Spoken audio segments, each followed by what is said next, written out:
Medicine capsules తయారు చేయడంలో దీన్ని యూజ్ చేస్తాం. సో మనము ట్యాబ్లెట్స్ వేసుకుంటూ ఉంటాం కదండి, ఆ ట్యాబ్లెట్స్లో క్యాప్సూల్ టైప్స్ ఉంటాయన్నమాట.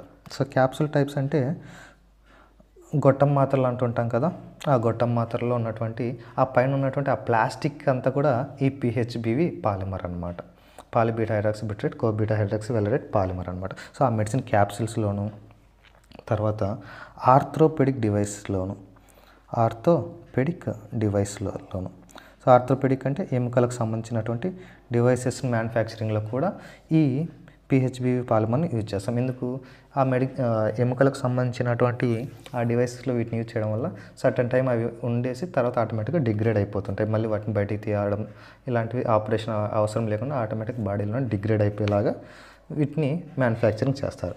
తర్వాత స్పెషల్ ప్యాకింగ్స్లో, కొన్ని స్పెషల్ ప్యాకింగ్స్లో కూడా వీటిని యూజ్ చేస్తారు.